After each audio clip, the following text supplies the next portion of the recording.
Assalamualaikum warahmatullahi wabarakatuh. Kawan, sebelum Anda memulai aktivitas hari, kita ikuti kajian Syarat Hikmah Dialog Fajar. Assalamualaikum warahmatullahi wabarakatuh. Alhamdulillah kawan, saya Fitriana Ayu kembali di program Dialog Fajar kerjasama Suara Surabaya Media dengan Pesantren Al-Quran Nurul Falah, Surabaya. Assalamualaikum Ustadz Mim. Waalaikumsalam warahmatullahi wabarakatuh. Alhamdulillah, sehat ya Ustadz? Alhamdulillah, sehat luar biasa. Menurut Sayyidina Ali, dunia itu tempat kebenaran bagi orang yang membenarkannya. Nah, ini yang pertama Mbak Ayu. Kalau kita di dunia ini kepengen bener, ya Mbak Ayu, berarti ya kudu nglakoni sing bener. Kan gampang iku. Padha karo awake dhewe ngombe teh, misalkan ini minum teh saya. Tapi pikiran saya ini kopi. Beda Ustaz. Iya rasanya kira-kira ya. Iya. Pasti kan gak enak. Rasanya teh kok ini sepet gini. Kan jenenge teh kudune sepet kan itu. Iya. Nggak bisa menikmati kan tehnya itu. Sehingga salah terus mesti. Salah terus. Maka yang pertama ini kalau kita ingin urip neng donya iki bener, ya ayo nglakoni sing bener. Ya ini kan banyak sekali kita dapatkan ya kasus-kasus di ya cerita-cerita kejadian-kejadian yang bertebaran di media pemberitaan kita, betapa orang-orang yang melakukan hal yang tidak benar ya, yang didapatnya tidak benar. Walaupun perbuatan tidak benarnya itu mungkin ditutup-tutupi, disembunyi-sembunyikan ya, bahkan dia berkolusi atau bersepakat merekayasa. Tapi tidak mungkin wong. Di dunia ini pasti akan terbuka. Entah seminggu, 2 minggu, sebulan, 2 bulan, setahun, 2 tahun pasti akan terbuka, akan ketahuan ketidakbenarannya itu. Nah, ketika dia sudah tidak benar, maka ya tidak akan mendapatkan kebenaran. Mesti kok tambah sulit, tambah melenceng kan itu. Nah, kebenaran kita peroleh dari mana? Ya, tentu bagi saudara-saudaraku yang beriman ya, kebenaran itu kita dapatkan dari ajaran Nabi kita yang mulia, dari syariat yang telah tentukan kepada kita. Itu ukuran kebenaran yang paling top, paling top. Tidak mungkin dibantah dan tidak mungkin berselisih bahwa setiap nilai yang bertentangan dengan apa yang ditetapkan oleh dan Rasulnya ya pasti tidak benar. Sebaliknya kalau kita ingin hidup benar ya semua yang kita lakukan ini tidak ada satupun yang bertentangan dengan kebenaran-kebenaran yang telah diajarkan, ditetapkan oleh Allah dan Rasulnya. Dari situ kita akan benar uripe. Wis dadi opo ae sampean kabeh, tapi kalau berlaku benar ya akan mendapatkan kebenaran. Apa saja lo ya. Nggak peduli kita ini ya tukang sapu, atau kita seorang pemilik perusahaan, atau kita ini seorang pejabat yang sangat dihormati. Semuanya kan sama normanya, harus mengikuti kebenaran, harus melakukan kebenaran. Tapi kalau tidak, ya sekalipun dia tukang sampah, sekalipun dia jenderal presiden atau apa saja, tetap tidak akan benar. Kalau dia melakukan kesalahan kan itu. Perkara kok misalnya ada orang mengatakan benar, ya ada kepentingannya saja pasti. Begitu kepentingannya sudah selesai, dia akan bercerita sebaliknya nanti di suatu saat. Jadi pesan yang pertama dari Sayyidina Ali, kalau kita ingin hidup benar di dunia ini, ya mari kita melakukan yang benar-benar saja gitu ya. Toh sudah sangat banyak ya kebenaran-kebenaran yang bisa kita lakukan. Kenapa kita masih milih sesuatu yang tidak benar? Ya namanya kan mencari susah sendiri, mencari sulit sendiri. Dan yang kedua adalah dunia ini tempat keselamatan bagi orang yang memahaminya. Maka dunia ini harus kita pahami. Harus kita pahami bagaimana cirinya, bagaimana karakternya, bagaimana sifatnya, bagaimana cara mengelolanya. agar kita memperoleh keselamatan. Maka doa yang sangat terkenal yang diajarkan Sayyidina Ali kan juga begitu. Allahumma ja'al dunya fil yadi wala fi qalbi. Kata Sayyidina Ali juga begitu dalam mengajarkan kita doa. Ya Allah, jadikanlah, berikanlah dunia ini di dalam genggaman tanganku. Jangan sampai dunia ini masuk ke dalam hatiku.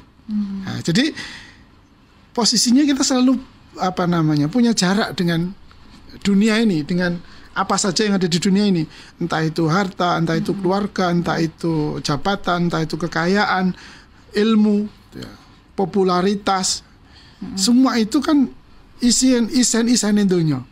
Dan di situ kita harus menjaga jarak agar apa yang ada di dunia ini tidak masuk ke dalam hati kita. Makanya kalau saya selalu berpesan sama anak-anak saya itu, ojo rebutan panganan. Itu istilah. Saben wong wis oleh bagian dewi-dewi, ojo khawatir. Ini saya biasakan di rumah itu, pokoknya kalau ada makanan terus rebutan itu mesti saya membuat saya marah itu. Kenapa? Karena kalau orang itu sudah makan aja ngerebut, apalagi yang lain. Nah kalau sudah begitu, waduh susah itu nanti. Susah itu nanti. Kalau sudah nanti pada hal yang lebih besar, bisa terjadi pertumpahan darah, bisa terjadi, pokoknya kejadian yang lebih mengerikan. Nah, sampai di sini, sampai yang kedua ini Mbak Ayu, bahwa dunia ini jangan sampai kita tidak memahami. Kalau kita tidak memahami karakter sifat dunia, ya kita akan terjebak dalam kehidupan dunia dan kemudian kita kesulitan untuk mengendalikan dan menguasainya. Maka kita harus belajar terus. Mari kita terus belajar terus untuk memahami bagaimana dunia ini bisa kita kendalikan, bisa kita kuasai. Jangan malah sebaliknya, dunia ini malah dieksploitasi ya, untuk kepuasan diri ya, sehingga terjadi bencana lingkungan di mana-mana. Ini kan siapa yang kemudian menderita? Ya kembali ke kita lagi kan? Kembali ke kita lagi. Mengapa? Kita tidak memahami. Kalau yang paling pelajaran sederhana kan, kalau hutan kita gunduli, maka banjir pasti akan mendatangi. Kan itu nggih? Kalau hutan semakin hari semakin habis berganti dengan hutan-hutan beton, maka sirkulasi iklim atau perubahan iklim tidak akan terjadi keharmonisan. Sebaliknya akan terjadi ketimpangan. Maka perubahan iklim pun menjadi sangat ekstrim. Mestinya musim kemarau, ternyata musim hujan. Begitu sebaliknya kan, musim hujan kok tidak habis-habis, atau musim kemarau kok tidak habis-habis. Kenapa itu terjadi? Ya karena kita semuanya yang tidak memahami ini karakter, ini sifatnya dunia. Kalau kita tidak memahami, ya kita akan celaka pasti itu. Pasti itu. Ini jelas tuh, ini semua yang terjadi kan akibat ulah kita sendiri semuanya kan. Nah ini sangat penting. Bahkan ada yang berbuat benar pun diolok-olok, disalah-salahkan. Kenapa? Karena kepentingannya akan terganggu kalau orang itu berlaku benar. Nah ini yang kedua, yaitu kalau kita kepingin selamat hidup di dunia, ya kita harus memahami bagaimana sifat karakter dunia ini, sehingga kita tidak tertipu, kita tidak terpesona, kita tidak terjerat, kita tidak terbelenggu oleh kehidupan keadaan di dunia ini. Yang ketiga, kata Sayyidina Ali adalah wadaru ghinan liman tazawwada minha, yaitu tempat kecukupan bagi orang yang menjadikannya sebagai bekal. Jadi kita ibaratnya kita masuk ke sebuah supermarket, kemudian kita mengumpulkan bekal untuk melakukan sebuah perjalanan. Maka yang kita bawa itu pikirannya kan pasti begini, saya nanti mau perjalanan kemana, apa yang saya butuhkan dalam perjalanan, kan itu. Sehingga dia ketika belanja itu untuk apa, kan itu nanti untuk apa manfaatnya nanti dalam perjalanan saya. Nah, begitu pula dengan pesan Sayyidina Ali ini, bahwa kita ini kan nanti akan melakukan perjalanan panjang, perjalanan yang jauh, waktunya kita tidak bisa prediksikan, tempatnya juga tidak bisa kita kita duga, kita bayangkan. Maka saya harus membawa bekal yang sangat cukup sebanyak-banyaknya, bahkan untuk bisa hidup di perjalanan di akhirat kelak. Maka dia akan belanja nanti di dunia ini. Belanja apa saja yang bisa dibawa, dinikmati, digunakan, bermanfaat ketika perjalanan kita mulai setelah mati. Sehingga belanja banyak dia, tapi semua yang dia belanjakan bermanfaat bagi kehidupan di akhirat. Bukan hanya enak dinikmati di dunia, tidak, tetapi karena dia sadar bahwa ini perjalanan menuju perjalanan yang jauh dan panjang, maka kita akan melakukan pembelanjaan, pengambilan atau persiapan, pengumpulan bekal untuk bisa kita nikmati di perjalanan yang akan datang. Disesuaikan lah Ustadz ya. Betul, disesuaikan dengan apa yang kita butuhkan di perjalanan tersebut. Kadang itu manusia tidak menyesuaikan kebutuhan Ustadz Mim, tapi keinginan Ustadz Mim. Lah, kembali kan sebetulnya kepada kita. Bagaimana sih kita melihat kehidupan kita ini? Memahami tadi. Kita memahaminya bagaimana hidup ini di dunia ini. Atau sama kembali ke tadi, kalau saya jadi orang yang kaya misalnya, obligasi saya banyak, saham saya banyak, deposito saya bermiliar-miliar misalnya. Itu bagaimana saya melihatnya? Itu sudah jadi tujuan saya. Saya sudah dapat, selesai sudah. Atau tidak? Ini berguna nggak nanti untuk perjalanan saya? Kalau berguna kan pasti kita akan melihat.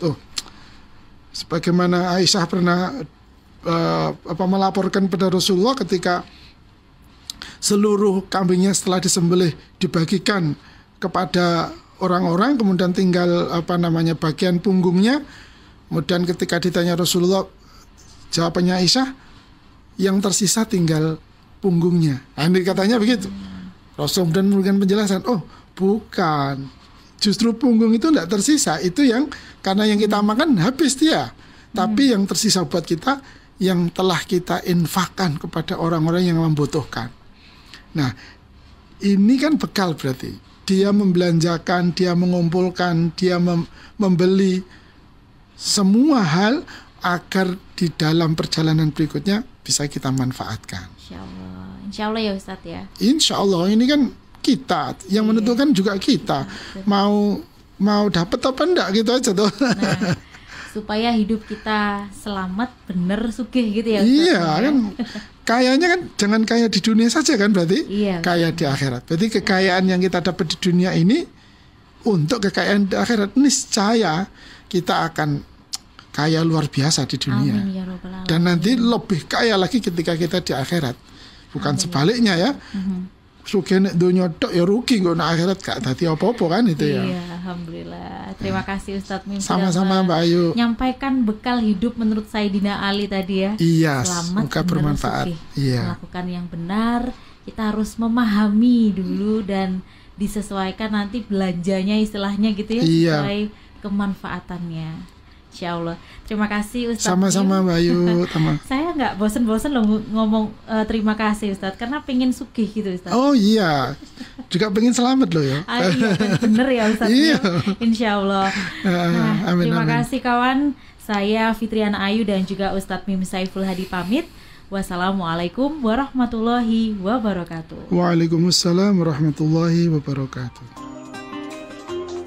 Program Dialog Fajar yang baru Anda simak kerjasama Suara Surabaya dan Pesantren Al-Quran Nurul Falah Surabaya, lembaga dakwah yang amanah, profesional, dan berbasis Al-Quran. Pesantren Nurul Falah mencetak guru-guru Al-Quran dengan metode tilawati dan tahfidz Al-Quran. Informasi dan pemberian donasi hubungi 031 828 1278 atau nurulfalah.org. Wassalamualaikum warahmatullahi wabarakatuh.